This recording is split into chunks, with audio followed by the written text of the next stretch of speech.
Buenas tardes, mi nombre es María Camila González Mendoza y soy estudiante del curso de Procesal Civil 2 de la Universidad Popular de Cesar, impartido por el docente Enders Campo. A continuación, expondré sobre el tema de los procesos declarativos especiales.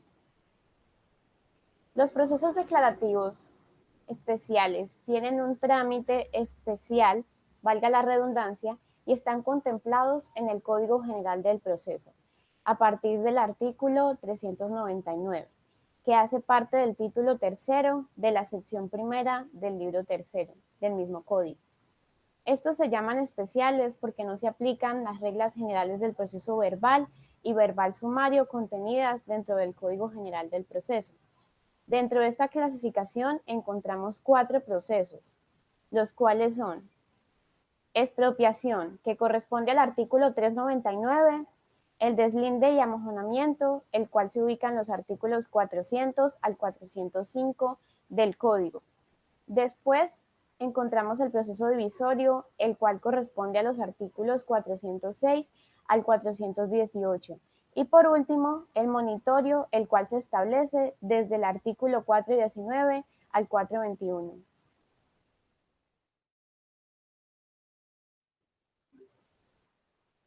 Ahora hablando directamente sobre el proceso de expropiación, según lo descrito por la Corte Constitucional en la sentencia C-358 del 14 de agosto de 1996, la expropiación implica el ejercicio de una potestad de la cual es titular el Estado social de derecho, que le permite, con el cumplimiento de los requisitos constitucionales, quitar una propiedad individual sobre un determinado bien del beneficio del interés colectivo. De conformidad con los preceptos fundamentales, la expropiación común u ordinaria solo se aplica si el legislador, por vía general, ha señalado los motivos de utilidad pública o de interés social si se ha adelantado un proceso judicial. Si se ha pagado previamente una justa indemnización a la que tiene derecho el afectado. Su fundamento parte desde el artículo 58 de la Constitución Política, del cual se dice que por motivos de utilidad pública o interés social definidos por el mismo legislador, podrá haber una expropiación mediante sentencia judicial y indemnización previa que se fijará consultando los intereses de toda la comunidad y del afectado directo del proceso de la expropiación. Ahora, sobre la demanda, tenemos que, según el artículo 399, donde se ubican las especificaciones de este proceso, la demanda se dirigirá contra los titulares de derechos reales principales sobre los bienes y si estos se encuentran dentro de un litigio, irá contra todas las partes del respectivo proceso. Igualmente se dirigirá contra los tenedores cuyos contratos consten por escritura pública inscrita y contra todos los acreedores hipotecarios y prendarios que aparezcan en el certificado de registro. La demanda de expropiación debe reunir los requisitos generales de la misma demanda establecidos en el artículo 82 del Código General del Proceso, los generales, los básicos de toda demanda. Pero específicamente en este proceso se debe anexar la resolución vigente que decreta la expropiación, un avalúo de los bienes objeto de ella y si se trata de bienes sujetos a registro, un certificado acerca de la propiedad y los derechos reales constituidos sobre ellos, por un periodo de 10 años si es posible. Esta deberá ser presentada dentro de los 3 meses siguientes a la fecha en la cual se firma la resolución que tiene la expropiación, so pena de que dicha resolución y las inscripciones que se han efectuado en las oficinas de registro de instrumentos públicos pierdan fuerza ejecutoria, sin necesidad de un procedimiento judicial o administrativo alguno. De la demanda se correrá traslado al demandado por el término de 3 días. No podrá proponer excepciones de ninguna clase. En todo caso, el juez adoptará los correctivos necesarios para subsanar los defectos formales del mismo documento. Cuando el demandado esté en desacuerdo con el avalúo o considere que hay lugar a una indemnización por conceptos que no se han incluido o que lleguen a ser de un mayor valor, deberá aportar un dictamen pericial del cual se correrá un traslado al demandante en un periodo de 3 días. Si no se presenta el avalúo, se rechaza de plano la objeción formulada. El demandante deberá consignar el saldo de la indemnización dentro de los 20 días siguientes a la ejecutoriada la sentencia a favor del demandante. Si no realiza la consignación oportunamente, el juez librará mandamiento ejecutivo contra el demandante. Ejecutoriada la sentencia y realizada la consignación a órdenes del juzgado, el juez ordenará la entrega definitiva del bien. En general, para el desarrollo de la expropiación, se debe porvenir un acto administrativo que decrete la expropiación, que debe estar motivado y justamente explicado, justificado, con el que se inicia un proceso de expropiación ante un juez civil. El objeto principal de este proceso es cumplir con la finalidad del principio de primacía del interés general sobre el particular, tal como lo hemos comentado en el artículo 58 de la Constitución. Es decir, si por ejemplo una casa está construida en un lugar donde se dispuso que se ampliaría una calzada, una carretera, el Estado tiene la potestad para iniciar un proceso de expropiación de esta casa. Así cumplir con la primacía del interés general, que en este caso también significa algo positivo para el desarrollo de dicho lugar.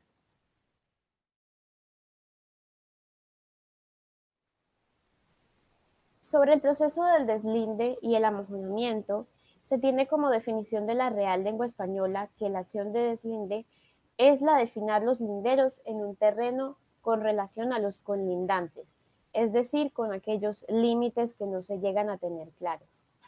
El proceso o la demanda civil de deslinde o amojonamiento consiste en la separación que se hace fijando los límites del predio respectivo a los vecinos, ya que se considera que todas las propiedades privadas deben estar claramente identificadas y separadas de las demás para tener una claridad dónde empieza y dónde termina la propiedad de cada individuo. Y cuando eso no está claro, se requiere hacer el deslinde respectivo. La fijación de los linderos implica la marcación de estos para identificarlos física o materialmente, que se conoce esta acción como amojonamiento, que es colocar o determinar todas las señales que marcan linderos, y para ello pueden servir las rocas, las vías, los edificios, los cerros, las corrientes de agua, los árboles, entre otros. Cuando exista una discusión al respecto de los linderos de un terreno o propiedad, los afectados o interesados pueden recurrir a un juez para que mediante sentencia fije los linderos que corresponden, y las partes legitimadas las encontramos al respecto en el artículo 400 del Código General del Proceso, las cuales son el propietario en pleno, el nulo propietario, el usufructuario, el comunero y el poseedor. Material, siempre que tenga más de un año de posesión. Como se observa, no solo el poseedor es aquel que mantiene el dominio, puede demandar el deslinde de su propiedad, ya que esto implica que las 4 partes mencionadas lo pueden hacer también. Cuando se pretende un deslinde, lo que se busca es que la demanda deba dirigirse contra todos los titulares de derechos reales, principales sobre los inmuebles, objetos del deslinde, que aparezcan inscritos en los respectivos certificados del registro de instrumentos públicos. Por ejemplo, si el vecino del frente se le ha dado por correr la cerca o la tapia unos metros más allá, es a él a quien se debe demandar en este proceso. El artículo 401 del Código General del Proceso señala que el demandante debe expresar la demanda, los linderos y reclama los predios circundantes, que habrá de ser objeto de demarcación, y la demanda debe ser acompañada del título de los derechos, invocando los sendos certificados y de los registros públicos sobre la situación jurídica de todos aquellos inmuebles. entre los cuales deba hacerse el deslinde, que se extenderá a un periodo de 10 años si fuese posible. Cuando fuera el caso, la prueba siquiera sumaria sobre la posición material que ejerza el demandante. En este caso, podrá solicitar que el deslinde se practique con una base de títulos del colindante, el cual sería un dictamen pericial en el que se determine la línea divisoria, el cual se someterá a contradicción de forma establecida en el artículo 228. Se debe dar traslado al demandado dentro de los 3 días o aquellos demandados implicados para que estos puedan presentar las excepciones pertinentes conforme al artículo 403 del Código General del Proceso. Ahora, los hechos que constituyen excepciones previas, la cosa juzgada, la transacción, solo podrán alegarse como fundamento de recurso de reposición contra el auto admisorio de la demanda. Y para adelantar la diligencia del deslinde se requiere hacer traslado al personal del lugar en el que se deba efectuar. El juez recibirá todas las declaraciones de los testigos que las partes presenten o que de oficio se decreten. Examinará los títulos para verificar que los linderos en ella aparezcan y oirá al perito o a los peritos respectivos para señalar una línea divisoria. Una vez practicadas las pruebas y el juez encuentra que los terrenos no son colindantes, declarará por medio de un acto improcedente el deslinde. En caso contrario, señalará los linderos y hará colocar los mojones en los sitios que se fuere necesario demarcar ostensiblemente en la línea divisoria. El juez podrá o dejará a las partes en posesión de los respectivos terrenos con arreglo a aquellas líneas que se han fijado. Pronunciará allí mismo la sentencia declarándose firme el deslinde y ordenado cancelar la inscripción de la demanda y protocolarizar el expediente de una notaría al lugar.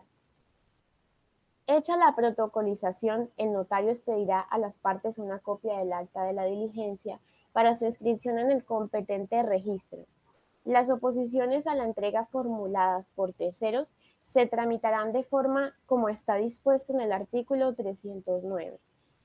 Todas las partes involucradas en este proceso deberán presentarse en el lugar, en la fecha y la hora señalada y tendrán que alegar los títulos respectivos para efecto de constatar los linderos reclamados. La finalidad del proceso de deslinde y amojonamiento es fijar o trazar todos los límites de las propiedades continuas que pertenezcan a distintos propietarios y quien demanda señala todos aquellos linderos y las zonas limítrofes de los inmuebles por donde se supone que deben ser demarcados.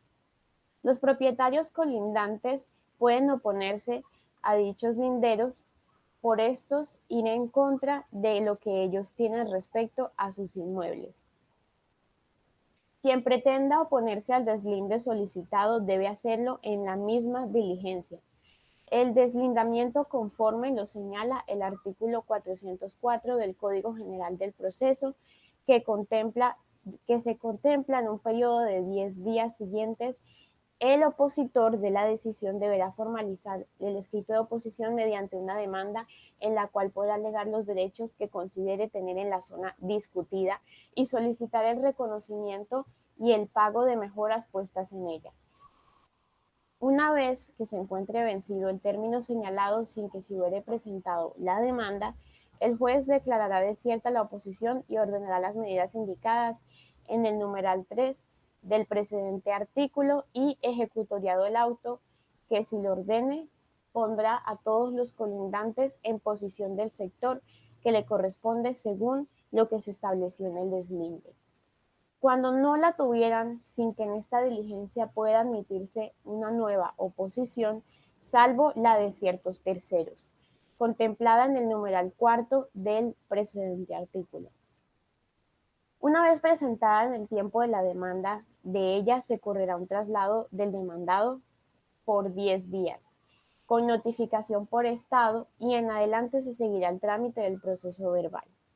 Si como consecuencia del deslinde el colindante pierde mejoras realizadas en ciertos lugares del inmueble porque debe pasarse hacia otro, Se encontrarán todo el derecho de oponerse a la entrega de dicha oposición y puede realizarse hasta que se le pague el labor de todas las mejoras que estableció, conforme al artículo 405 del Código General del Proceso.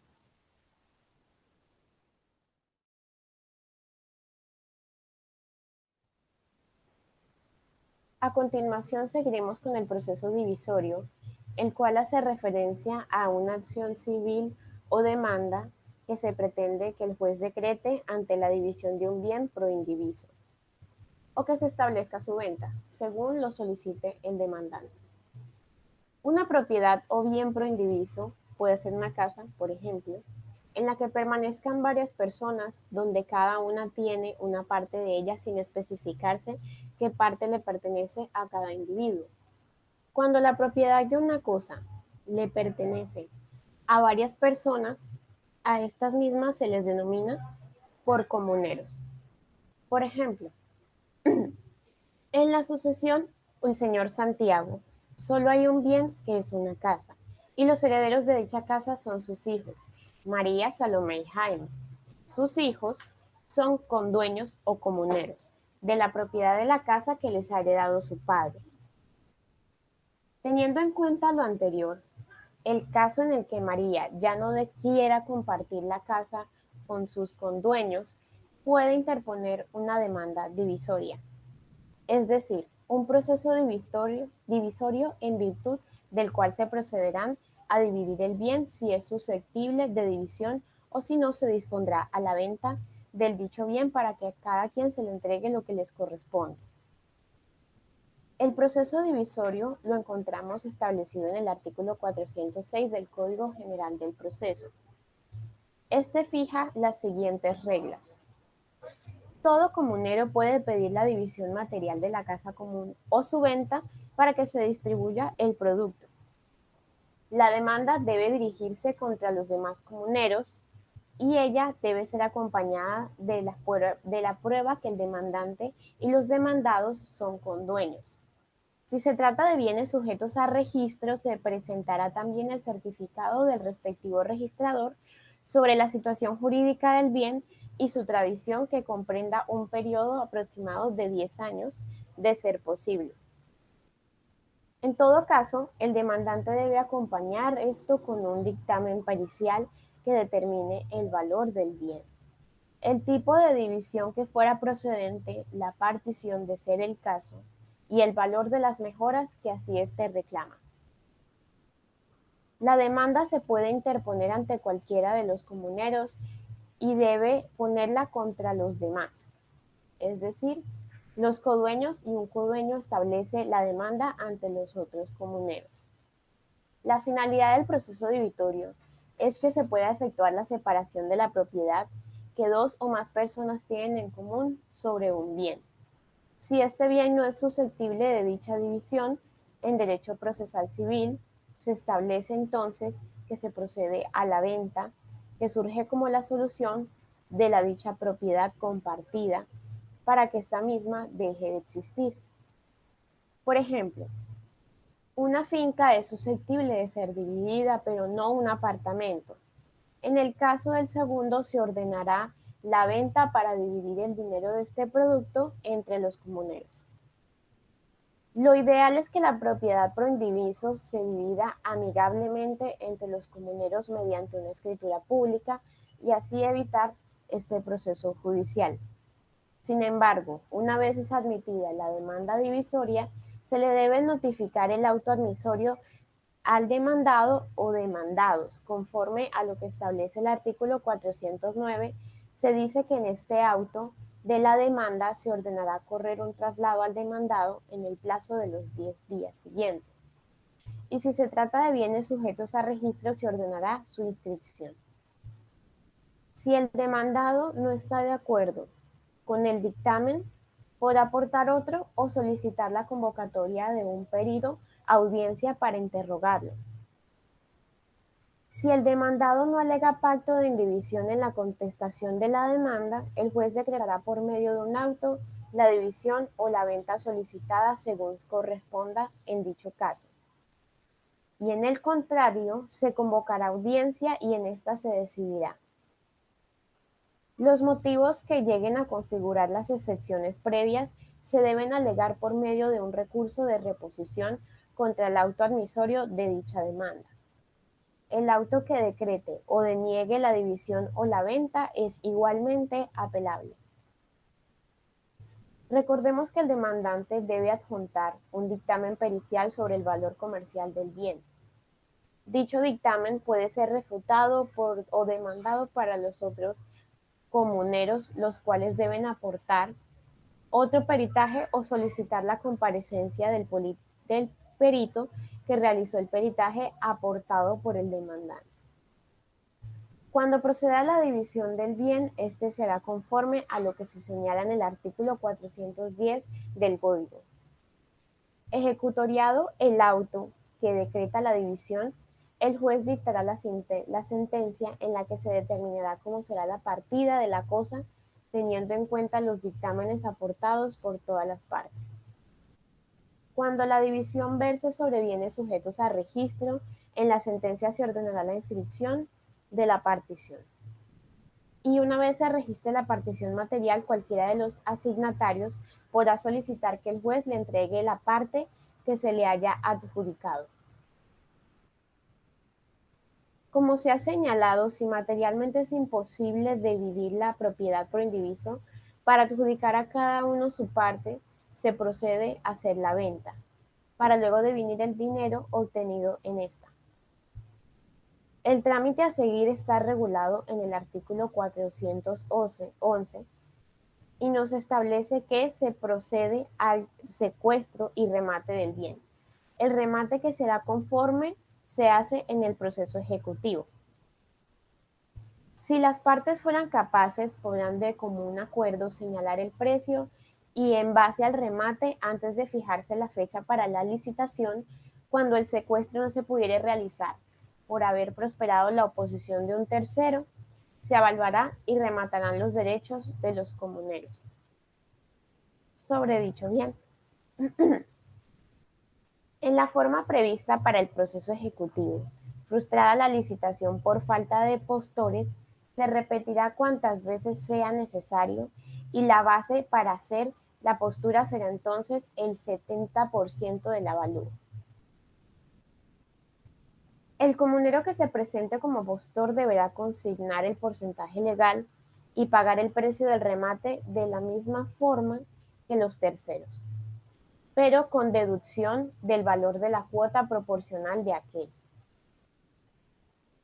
Registrado el remate y entregada la cosa al rematante, el juez por fuera de audiencia tendrá que dictar una sentencia de distribución de su producto entre los condueños, en proporción a los derechos de cada uno en la comunidad o en la que aquellos siendo capaces señalen, y se les ordenará que se les entregue lo que sea que les corresponda, teniendo en cuenta lo resuelto en el trámite de las mejoras. Ni la división ni la venta afectará los derechos de los acreedores con garantía real sobre los bienes objetos de aquella. Como se puede llegar a observar, el proceso puede ser complejo a razón suficiente ya que los comuneros se pongan de acuerdo y vendan ellos mismos la propiedad, o que uno de ellos llegue a comprar la parte de los otros. Es normal que una propiedad pro indiviso, uno o dos comuneros hayan hecho ciertas mejoras, como puede ser una finca, mejoras que deben ser reconocidas dispuesto a lo que establece en el artículo 402, el cual comenta: aquel comunero que haya realizado las mejoras de la cosa común deberá reclamar su derecho en la demanda o en la contestación, especificando debidamente y estimándolas bajo juramento de conformidad con el artículo 206, y acompañará dictamen pericial sobre su valor. De la reclamación se correrá traslado a los comuneros en un plazo de 10 días. El auto que decrete la división o la venta, el juez deberá resolver dicha reclamación y si se reconoce este derecho, se debe fijar el valor de las mejoras. Cuando se trate de la partición material, el titular de las mejoras deben estar situadas en la parte adjudicada a él, y éste podrá ejercitar el derecho de retención en el acto de la entrega y conservar el inmueble una vez se ha pagado su valor para evitar lo anterior o hacer más sencillo todo el proceso. Lo ideal es que a cada comunero le corresponda la parte donde ha realizado sus mejoras. Una razón más para solucionar el asunto de la forma pacífica sin recurrir necesariamente a los métodos de la justicia. El reconocimiento de los frutos civiles es viable en el proceso divisorio, cuando uno o más comuneros han obtenido ingresos o ciertas rentas del bien objeto de este proceso.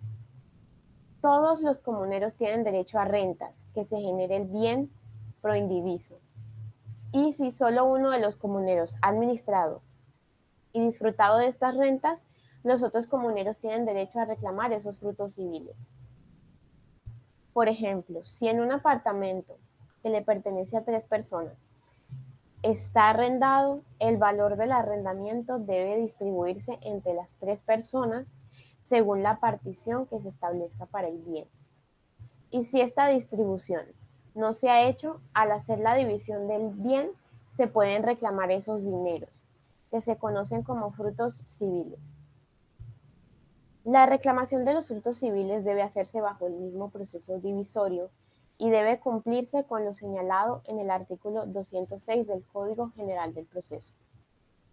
El reconocimiento de los frutos civiles es viable en el proceso divisorio cuando uno o más comuneros han llegado a obtener ingresos o rentas del bien objeto de este mismo proceso.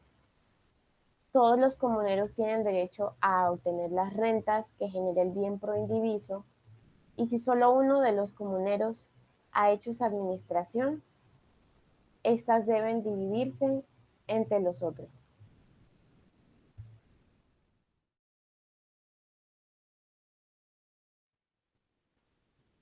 Y por último, nos encontramos con el proceso monitorio, con el cual decimos que es un proceso mediante el cual el demandante puede perseguir el pago de una obligación en dinero de origen contractual.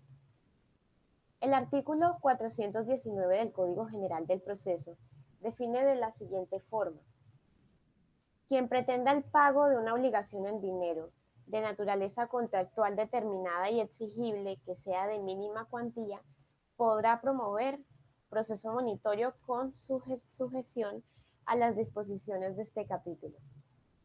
En el proceso monitorio se exigen las siguientes condiciones o requisitos, en los cuales tenemos que este trata exclusivamente sobre obligaciones pecuniarias. Las obligaciones deben ser determinadas y exigibles. La obligación dineraria debe tener un origen basado en un contrato. El contrato puede ser escrito o verbal. La reclamación debe ser de mínima cuantía.